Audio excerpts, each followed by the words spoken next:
Hello, everybody. It is Friday, September 17th, 2021, and my swimming pool is closing this weekend because it's Wisconsin.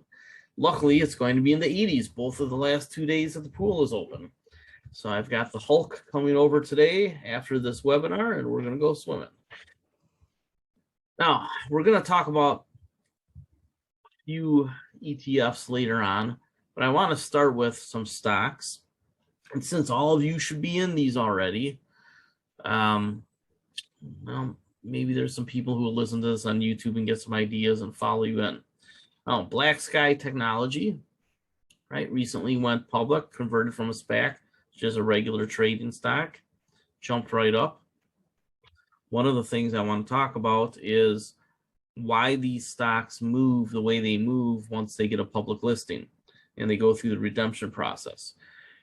Somebody asked about a different stock that's out there, so we'll take a look at that one too. So Black Sky jumped yesterday about, what, 20%, 23%, and that's because it hit the public market. Why is this important? It's because institutions aren't really buying the SPACs. They don't buy them until they've got a regular listing symbol and they start to put out quarterly reports. The floats on most of these companies at a few $1 billion, give or take, of market cap are really easy to soak up. So once the institutions start buying these, which is what's happening once they get listed on the exchange, you start to see institutional investment go from single-digit percentage to a double-digit percentage to a majority of the shares. Well, if you're in early, you get pumped up all the way to wherever the institutional ownership lands. And if these stocks get into an index, and virtually all of them get into the Russell 2000 pretty quickly, then you're going to have ETFs buying up the shares of these stocks because by mandate, that's what they do. And remember, most of the ETFs are indexes. So they just say, oh, look, it's in the index. We got to buy it. So Black Sky jumped, Spire jumped, they're both coming down today. And the reason that they move around the way they do, usually these dips here, I know this one was, I'd have to check the date on Spire, but I think that's in line. The dip is if these SPACs are trading around $10 a share, when the redemption deadline comes up, a lot of people who own the units, which come with a share and then a fractional warrant, sell the shares back to the company, get their $10 on $10 back. And I think in the case of Spire, they got back $10.05. I think Black Sky, they got $10.02. I could have those backwards. So when you buy a unit, you're given the opportunity to redeem it with the company. Well, you're only redeeming the share because you're not allowed to redeem warrants. So what's the end result? You end up with all your cash back, maybe a couple cents in interest, and you get the warrant for free. Somebody asked about a company that we had been in, and I just needed to use the money for other things, as Fortress Capital Acquisition. Now, this guy's a superstar. They're sitting on $400 million of cash plus 31,000 in interest earnings. And the market cap right now is 388 million. Okay, what does that mean? It means that this 400 million in cash, the market's only valuing at 388 million. Interesting. A lot of people speculate, hey, these deals are no good, whatever. I'll tell you what, most of the SPAC deals I've seen have been pretty good. There's some great ones out there, and we're trying to get at some of the great ones. There's some other ones that, we saw the Topps one fall apart. I think that would have been a great deal if Major League Baseball hadn't pulled their contract with Topps after 57 years or whatever it was. But in most cases, these companies, there's a lot of positives. And I think that there's more of these companies coming public via SPAC that are good deals and bad deals. And as a proportion versus, say, the S&P 500, I think there's for sure a lot more upside with the SPACs. Because as I've talked about over and over again, somewhere between 100 and 200 zombies in the S&P 500, depending on future execution and mergers and acquisitions. So if we take a look at Fortress Capital, it's trading for below cash value. Below cash value it's trading for. Now, let's suppose they cut a deal and the market, just because the market is what it is, doesn't push the stock up very much. Now, a lot of times that's what happens because institutions aren't investing in these until after they have their new symbol, right? Because right now this symbol is just the SPAC. And let's say they merge with Blue Mountain Asset Management and they buy my company for $400 million. That would be swell because it's worth about 1% of that. And they buy Blue Mountain Asset Management. And the new symbol is going to be blue, BLUE. And I don't know if that exists or not, right? Or BMND, whatever. So when the new symbol would come out, a lot of people would redeem because they don't care if the company is going to be good or bad. They just know they're going to get all their cash back and they get to keep the warrant. So it's basically what's called in gambling a free roll. Costs you nothing to get a shot at the jackpot. So like when you walk into a casino, they said spin this wheel for free and you might win $1 million. You're like, okay. And nobody wins the $1 million. It's like every million spins. But the reality is you get a free shot at the jackpot. So when these redemptions come, stock price goes down. Then somebody smart starts buying up the shares.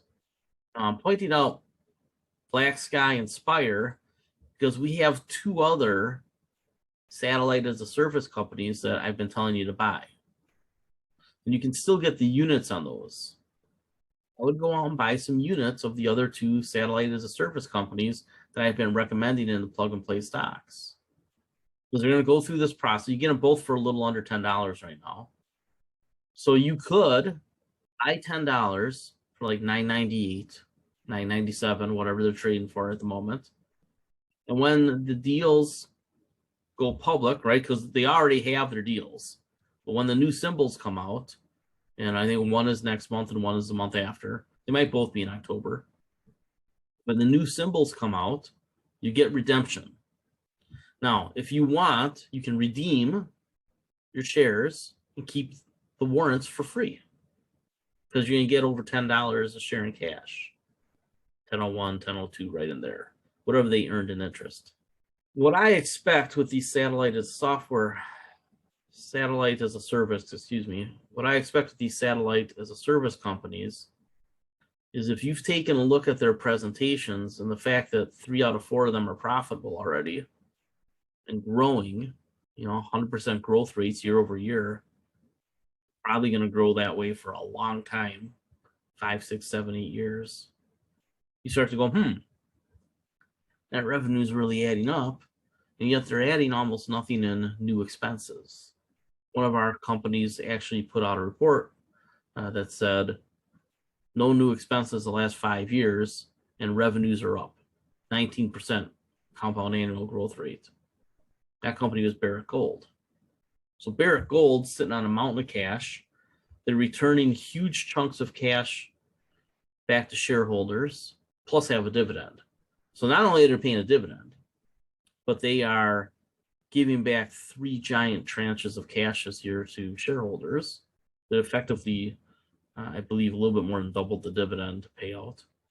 And the price of gold stays roughly where it is, doesn't even have to surge.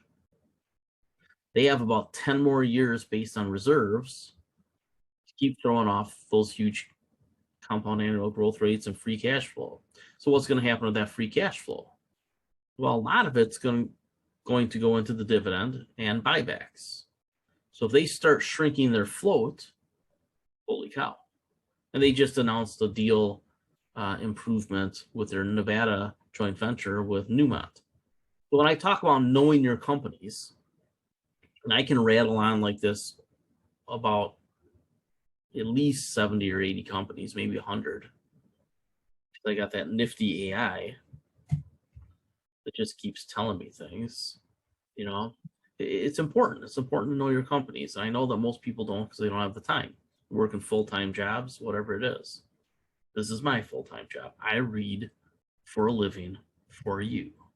So then, we got Shooter who tells me when my good idea is about to be recognized by the market.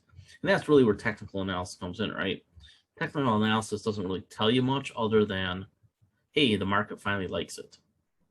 Now, somebody in the chat room today brought up this company, the holding of Warren Buffett's fintech in Brazil. I think it has a very good chance of getting on our list. Just spent 20, 30 minutes refreshing myself on this because I knew who they were. And that's what I bring this up because I implore you, get into these chat rooms, folks. I'm telling you, this guy, pretty smart guy. Start sharing your ideas with each other. I check in once or twice or 3 times a day. Talk to each other though, because I tell you what, you got a lot of experts in different things in these chat rooms, whether it's the one at margin of safety or the one at fundamental trends. You ought to be bouncing ideas off of each other and talking about the things that you know. I mean, there's a lot of people with 20, 30, 40 years of experience in different industries and investing. So I just encourage you to get in these chat rooms. We brought something up here. Yeah. So this is the other stock we wanted to talk about. We'll talk about Kazoo. I can talk about Kazoo. Soaring Eagle started trading as Ginkgo Bioworks today, symbol DNA, and it jumped, what was it, up 20%? Something like that. Institutions are starting to buy. ETFs are going to start buying these. You need to buy these while they still have the SPAC symbol. I just don't know how many more times I can say it. You do want to start selling the puts on these as well if you haven't been, because the premiums are obnoxious. And I'm monitoring Reddit for mentions of these companies. And maybe I've mentioned some of these companies to some millennials who are on Reddit. Maybe I did that. You never know which seed is going to grow, right? So I really want you to focus on these smaller companies, because in a year, I don't want somebody saying, well, I didn't get any good ideas from Kirk because you didn't invest in 10 of the ones that went up 50%. So one of the big themes I keep talking about is climate change. One of the companies we're in is a company called Amidas, and I am interviewing the CEO here in the next week or two. And what do? Carbon removal in California. They have huge first mover advantage. Go read their news. Cutting deals on pipelines. The methane and carbon dioxide from the biggest dairy farms there, turning it into fuel for jets. So the jet fuel, which has a carbon output, is roughly equal to what they're taking out of the agricultural sector. Net neutral. Take the carbon from over here that was emitted from, my favorite cow farts, and turn it into jet fuel. And then the throw off stuff that you can't use, buried in the ground. Well, Iceland just put a huge carbon capture project into operation today or yesterday. This is an expensive thing and probably isn't going to be an investment opportunity, but I think it shows you the direction that I was talking about in this week's article. And down here, I said climate change is maybe the biggest investment theme out there. When you start to get headlines like this, hey, we're going to spend money, take carbon out of the atmosphere with no outlook for any return other than it's making the atmosphere better, it's a huge investment theme. And I need to get you off of any doubts you have about that. And I know that my group is pretty much understands climate change is a big deal. But the newer folks, you need to understand, it doesn't matter if you think anything about climate change. It doesn't matter. Your opinion doesn't matter. What you need to understand is that the governments of the world are making it a priority in how they tax, how they regulate, and how they spend.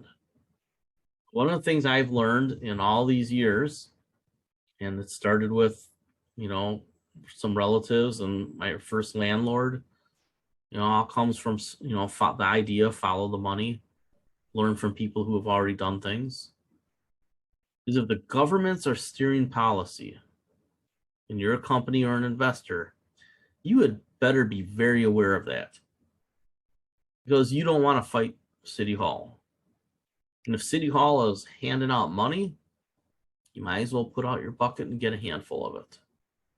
In investing in stocks, we have to think that through.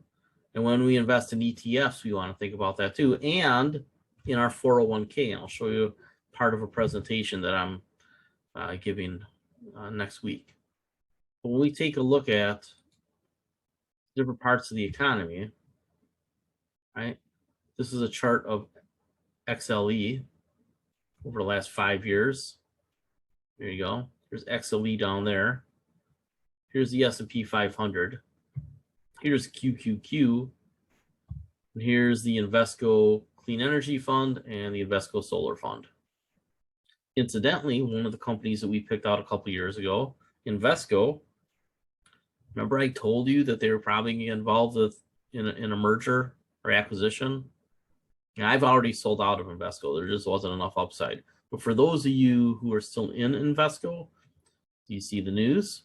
They're going to merge with State Street. So you're going to have all the Invesco funds and all the spider funds, and they'll do a bunch of mergers of funds. This is your chance to get out of Invesco very, very profitably. Now, you can wait for the final price if you want. But, take a look and think about your risk in case the deal falls through, right? In any case, coming back here to climate change, this is the last 5 years. Climate policy is just now getting serious in Europe and with the Biden administration. What do you think the next 5 years are going to look like? Right? They came off their spike. Now it's starting to chop around. Could it fall down a little bit more? For sure. We've seen QQQ and the climate change impacted funds, clean energy, things like that. What do you want to own? XLE, SPY, IB companies? You can pick out really good ETFs. The other ETF that I want to focus you on here is emerging markets, e-commerce and internet. Well, this is just the, this is just the emerging markets ETF. Not very sexy, right? Look. Haven't made any money in a long time. Why would I want emerging markets? Well, because take a look at what it's done lately. If you just go to the e-commerce and internet, from under 20 all the way up to 70, and now it's coming back down. And why is it coming down? Because President Xi in China beating the heck out of those stocks. The Chinese stocks are like, a third or maybe even 40% of this fund. So while I won't invest in a commie stock individually, because I don't know which one he's going to blow up, when he's on a rampage over there and blowing up everything, as a group, you just buy the group cheap. And by the way, 60 or 70% of this fund is the rest of the world. So I can get my exposure to commie stocks, to Chinese growth, okay, right? Get my exposure to Chinese growth to the consumer side somewhere in here as this comes down. And this peak right here, right, corresponds to this area in here. That's probably about as low as it goes. Take a look. Even their coronavirus crash wasn't very big. And why is that? Because like this company and Ginkgo Bioworks and a lot of the other companies that we invest in, these are asset-light companies. And that's a theme that you have to wrap your head around. That's how I'm going to title this YouTube video. Asset-light is where the money is. Again, what does that mean? It means investing very little in the company to be able to get big compound annual growth rates, or just free cash flow. And you can think about that from the growth side or the value side. When a company generates a lot of free cash flow, that sounds like a value stock, right? But when you see compound annual growth rates in the 20s and 30s and 40s and 50s, it's a growth stock. You get the best of both worlds, right? When you're in an asset-light company. Google's done all right. So these companies, Salesforce, they've done all right, right? They got onto the Dow very quick.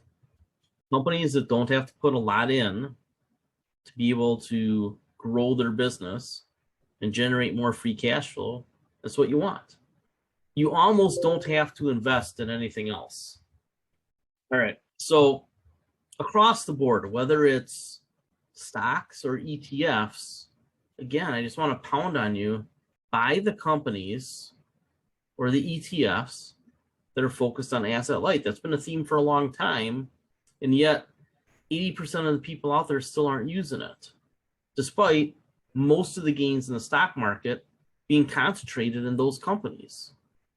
I'll use an example that I've used before, real estate, right? REITs haven't made much money in the last decade.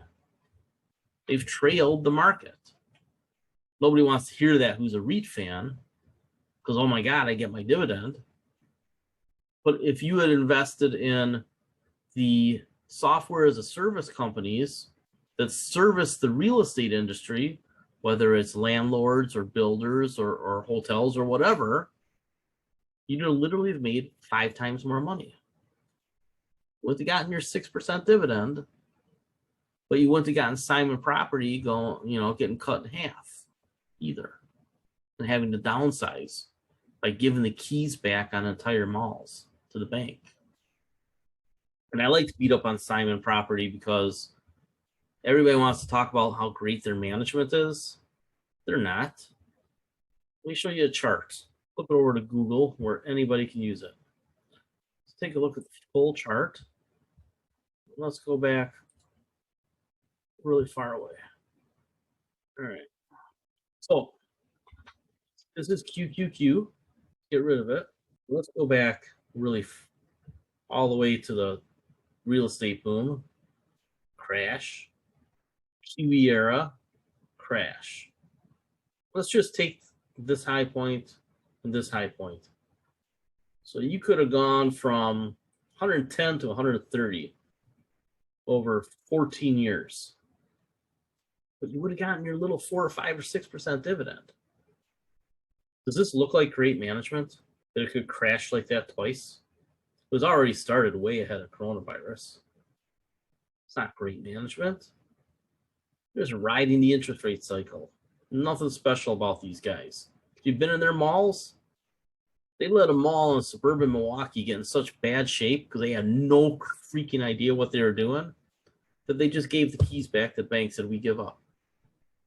And now a little suburban city has bought that mall for $1 million, and they're getting partners here locally. They're going to redevelop it. It's going to be a big deal.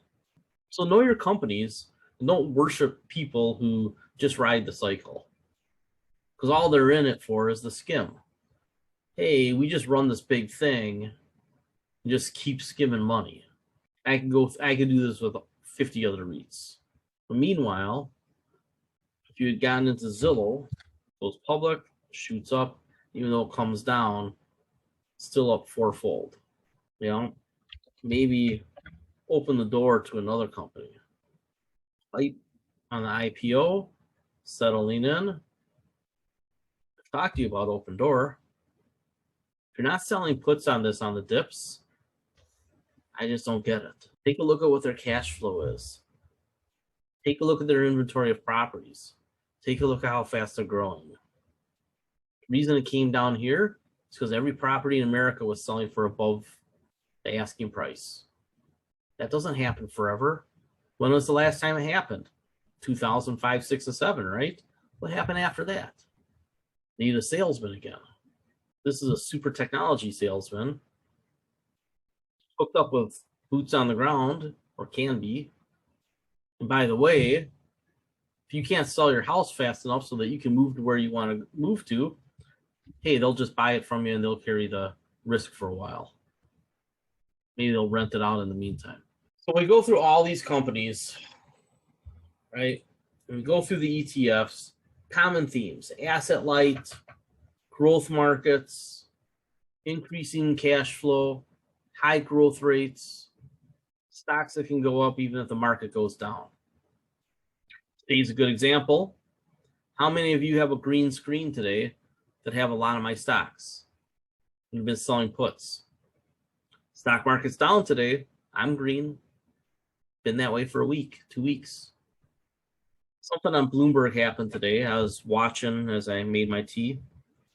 One of the analysts came on and said, you know, Russell 2000 and the SP 500 are going to start getting a lot of brand new stocks. I've been telling you that for a long time.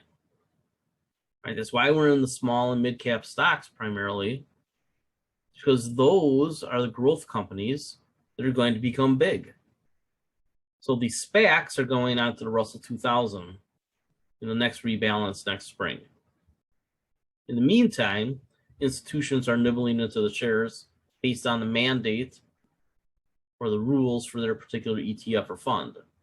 If you take a look at who's buying some of these, Cathie Wood, some other managers, Morgan Stanley, say, why are they buying these? And why would Morgan Stanley own all sorts of SPACs that are pre-deal? Well, it's because of what I talked about earlier. They don't want, if they don't like the deal, or even if they just want to arbitrage it, they can get their money back on their units, keep the warrant. Free rolls, lots of free rolls. The more free rolls you have, the more chance you have of getting an accidental jackpot. So whether you're picking out stocks or ETFs or mutual funds, keep those things in mind. So people have been asking me about 401k plans. I used to sell 401k plans back 15, 20 years ago. And the problem with most 401k plans in America is that they're really expensive. Total expenses, 2, 3, 3.5, sometimes 4%. I've been watching this for years. And I just don't want to chase these deals because it was just cannibalization. And could I have gotten some of them if I had just pounded the pavement enough? Yeah, I could have. But I waited and waited. And now there's a fintech company out there called Employee Fiduciary. And there's 2 others that are interesting to me. And they are literally offering 401k plans to small and mid-sized employers for $2,000 a year. That's it. $2,000 a year. And there's some add-ons if you want to do things like have loan provisions and whatnot. Soup to nuts, provide the funds, the record keeping, TPA, everything. $2,000 a year. Everything. Anybody who still goes with a John Hancock plan or a Manulife plan or whatever plans that are out there where they don't do the whole thing top to bottom, or they have these huge internal expenses like all the annuity contracts, you're just buying into a sales pitch, hook, line, and sinker. Why is that important? Well, you're the employees. And employees have done pretty well in lawsuits against their employers if they have a shitty 401k plan. You can push to have these sorts of things built. These are the things that you worry about in a 401k plan. Information overload, not getting the information you want, crummy investments, high costs, no service. This is another place where fintech is revolutionizing things. Why we invest in fintech companies. So here, when I set up the investments for this, and most of you only have the indexes and the target date funds, you won't have any sector funds or anything else like that. You usually don't have any managed choices like a Cathie Wood fund. And then here, I'm offering to manage a portfolio based on this stuff. and the indexes. So 5 managed funds between here. That's can be 4. And if you're aggressive and know how to trade, you can have sector funds and managed funds here and your big indexes. And this is the slide I wanted to get to. When you think about your 401k at work and you think about picking out your funds, this is basically what you might have available. You'll have your indexes, your target date funds. Indexes are super cheap and pretty diversified. Your target date funds are super diversified, but a little bit more expensive. This is unique to my plan. But then you have your managed funds and specialty funds, if your plan has any. Most plans just have these and these. And they're all right. Take a close look at what your choices are. I'm going to tell you something about 401k plans that are out there right now. Most folks have some rep with the company and they say, oh, a little here, a little there. Pick this fund, that fund, the other fund. You end up with 6 or 7 or 8 funds inside your 401k. Because you're dollar cost averaging into a 401k and most people rebalance only once a year, your best bet is to pick out 2 funds in a 401k plan. 2, that's it. Pick out 2 funds. One of those funds should be whatever is as close to QQQ as possible, right? And we know why. So if there's a Morgan Stanley institutional growth, if you have that available, or Insight, there's about 10 or 12 other companies, funds, right? I'm just picking from the top ETFs and mutual funds over the last 1, 3, 5, and 10 years. It doesn't make sense to pick out 5 or 6 funds in your 401k anymore, unless you have the type of build out that I'm showing. What you want to buy is just dollar cost averaging the QQQ, then maybe a small cap fund. Because the odds of them having an emerging markets fund that's made money or an international fund that's made money, pretty slim. And again, measure everything against SPY. Make that your bottom bar. If something hasn't outperformed SPY over long, several periods of time, don't buy it in your 401k. Buy whatever is closest to QQQ. There's a lot of funds out there. Fidelity has one where it's a lot of the QQQ stocks, and then they pick out a couple from the S&P 500, right? That if they weren't, if they were on NASDAQ, they'd fit in. Asset light, high growth, increasing cash flows, buying back shares. Those are the companies that have been moving for a long time. Somebody says that their company just dumped Standard Insurance for Fidelity. Yeah, that's an upgrade. It's not as good as it gets because the expenses are still probably triple what this plan is. And you're mainly going to have access to Fidelity funds, and then they'll give you a really short menu of some American funds and some other stuff. Companies where they can collect a 12B1 fee. So I just wanted to throw that out there because I know a lot of people are looking at their 401ks and going, man, what a crummy set of choices. Now, some of you have what's called a brokerage window. And if you have a brokerage window, that's why I have those plug and play ETFs. Go invest in those through your brokerage window in your 401k plan. Probably costs you a couple bucks a year to do it.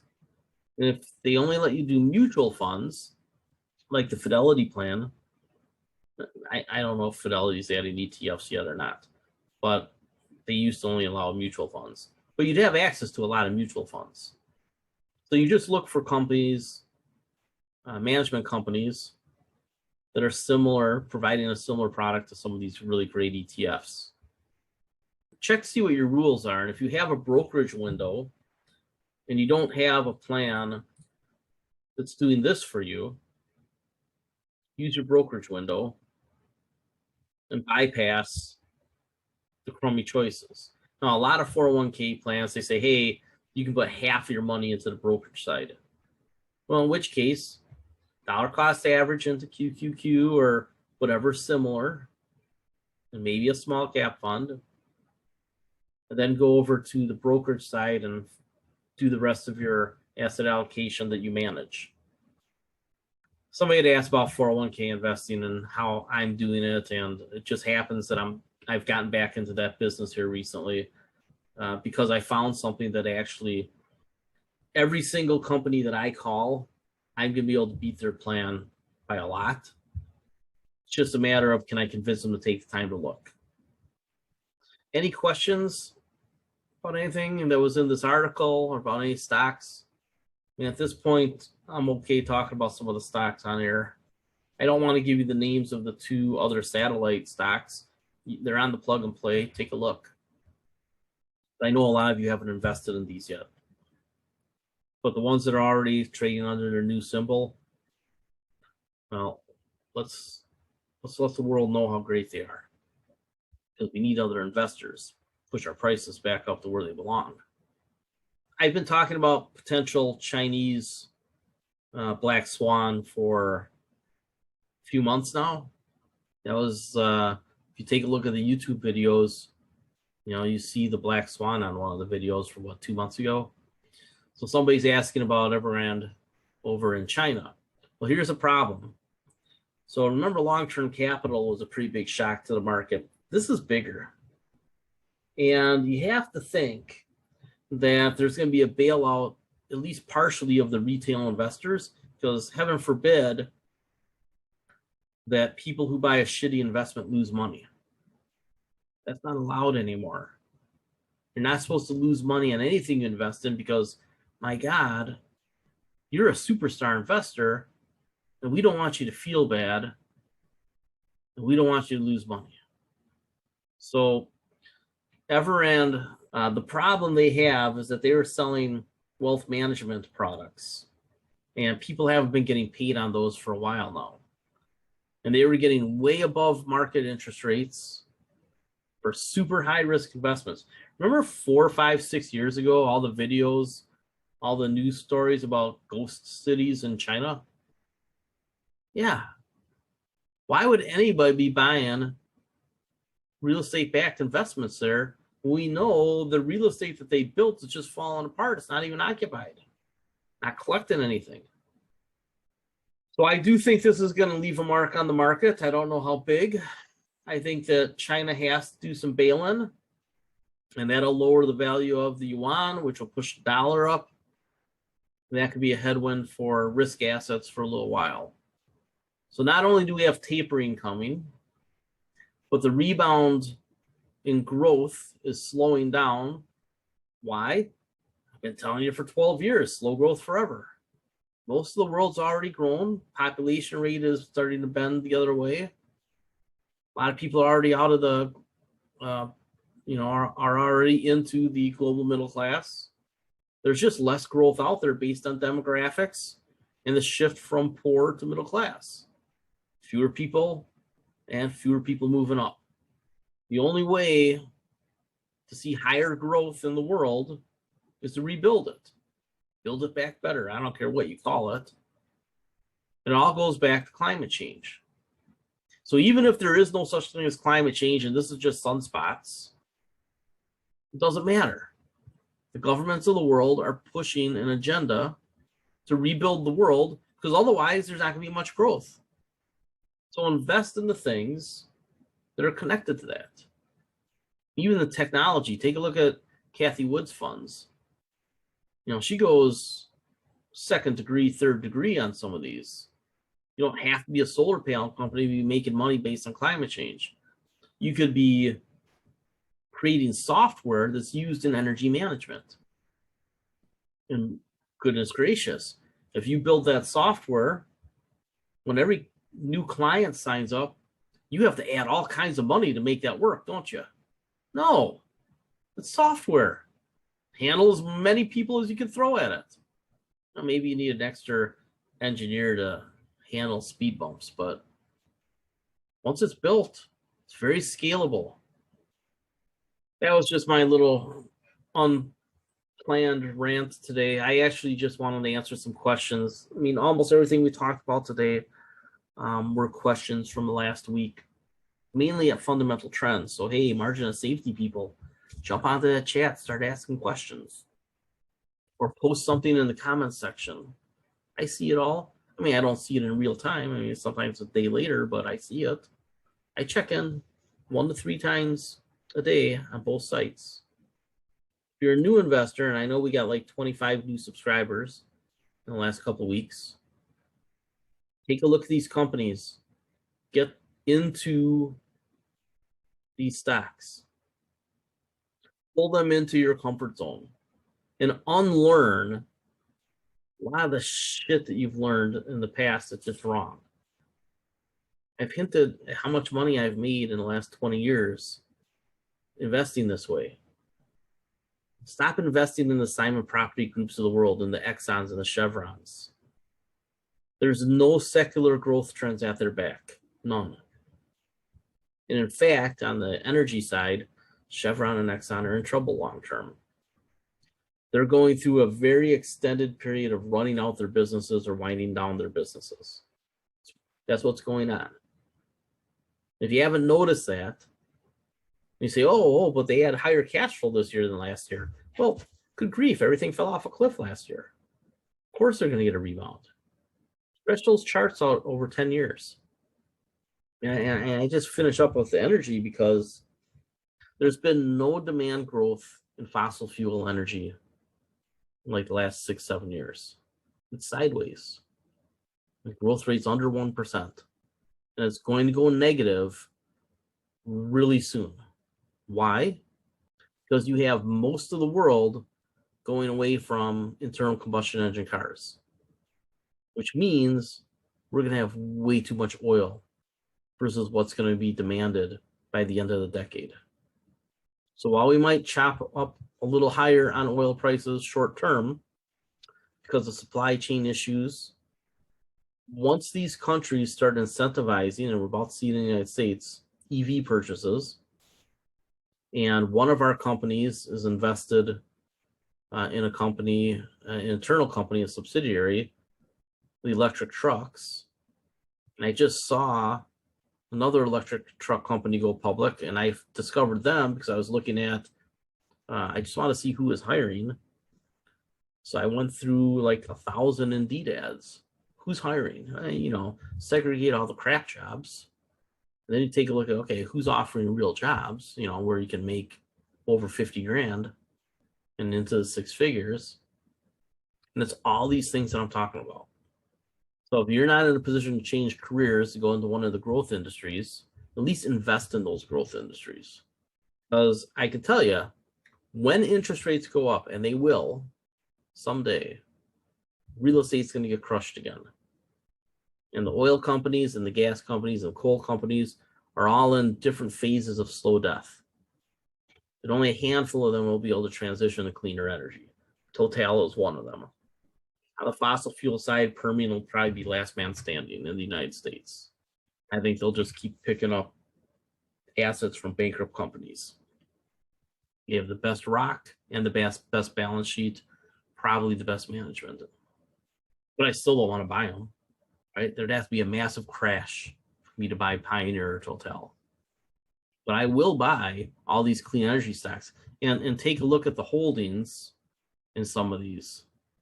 If you go to EBW, here you go. Here's a cheat sheet for you. If you're looking for your own ideas, and I screen all this stuff, start looking at these. First Solar is one that is suddenly attractive to me again. I just know that they're going to get competition the minute after I invest. So I really don't like the commodity plays. But right now, they got a pretty sweet setup, right? The government's saying no way to compete with them. It's going to take a few years for somebody domestically to compete with them. And then who knows, maybe we get a free trade deal that lets the foreign panels back in, which is what I expect. We're going to let other panels in again. It's just a matter of time. Because the price of solar is so competitive now that if it drops one more time, you're going to see a complete wipeout of coal and natural gas. That's how close solar is. And if you were watching Bloomberg and Wall Street Journal this week, you saw articles about new battery technology that's like ready. I was telling you about that about a year ago, 2 years ago. 2 years ago, I was talking about that it was almost here. And everybody said, oh, it's 10 years away. I said, it's about 2 years away. And that's one of the things with when we invest, we have to think about Is it 10 years away or is it 2 years away? And usually the public gets it backwards. Things that they think are 10 years away or 2 years away, and things that the public thinks are imminent or 10 years away. It's just part of the hype cycle. All right, let's call it a day. The Hulk will be here shortly, and we're going to do some swimming. I'm going to teach him how to swim. We'll see. I'll see how he holds up.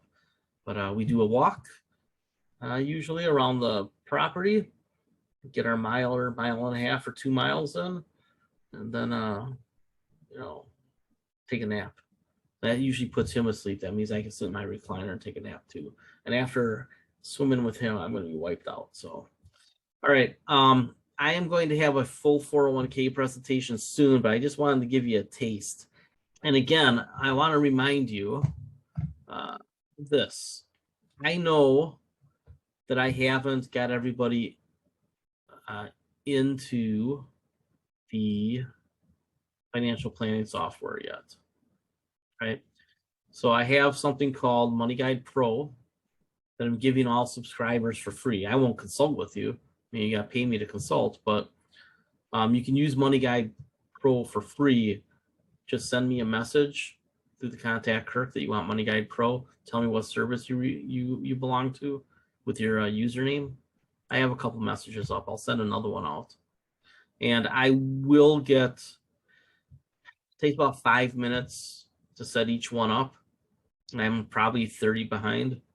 So I'll get the 30 of you that have already sent the message that you want Money Guide Pro. I'll get those done this weekend. And then, the next batch you can start sending me requests. But Money Guide Pro is pretty neat software. And I'm giving it to you for nothing because I bought the deluxe package. With your financial planning, maybe help you understand a little bit how you should be distributing your investments. Pretty neat Monte Carlo simulations. It's good stuff. So you get that for free if you subscribe with me. And then you get half price consulting if you need it. All right, call it a day. The Hulk is on his way.